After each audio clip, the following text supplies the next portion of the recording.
All right, Wolfpack, Wednesday WOD Talk here, our final preparation day for 22.3 and possibly point 4. They could throw in a little lift at the end or a sneaky do like they like to do. So this was the same clean complex that they did last year after 21.3. So basically Monday's workout that we did ended with this clean complex, so we're just going to get some work, practice on the complex since it is kind of funky having to deadlift the barbell first. But fortunately, we've done a lot of this actual complex prior, so it shouldn't be a completely new stimulus to us. So 5 to 6 sets, kind of like we've done the last few weeks.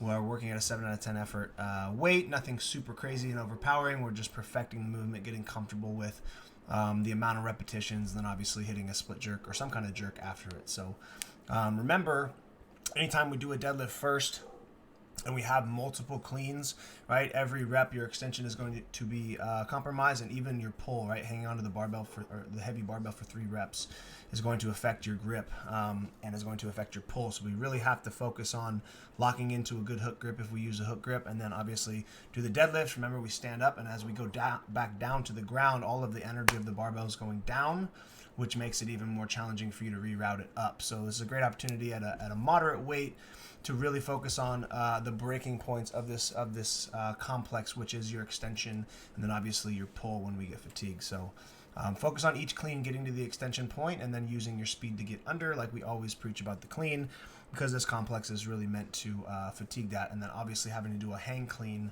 on your 3rd rep, you don't have the power from the floor. So the 3rd rep being the most challenging rep from the hang, you really have to utilize your entire extension and get really, really tall before we pull into the bar. And then make sure the bar path is as vertical and close as possible, so elbows up and back, and we're not reverse curling, because that is going to make us slower and obviously less powerful or speedy underneath the bar. Okay?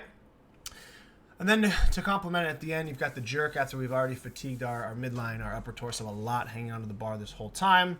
You really have to, again, get to the extension point and be even faster under the barbell than we're used to normally when we just do one clean or a front squat and a jerk. So have some fun with this. Get comfortable. Use a weight that challenges your technique but doesn't break you down. So the reps should be as perfect as possible, clean, crispy, and then we're smashing the jerk at the end with a good technique. Okay?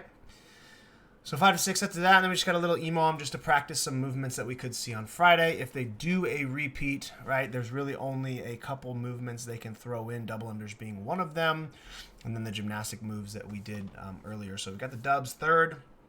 We'll just do some overhead walking lunge just to get some reps in there in case they don't repeat a workout and they throw in kind of a curveball to us. So 50 feet should be 50 pounds for the male, 35 for the ladies for RX overhead. Something you can do all 50 feet unbroken without putting the dumbbell down, or if you want to do 25 feet and then do like a quick little switch for the 25 feet back, and this should be somewhere around 30 to 40 seconds depending on how fast we lunge. So make sure it's something that we can stay within the EMOM time domains, 40-45 seconds maximum that we've been doing recently. So down back on the lunge, and then you're just going to do some 1 dumbbell shoulder overhead. Again, they could throw this in. They've never done it before, but it could be a new movement. 5 on each arm, right? You can push press it or push jerk it.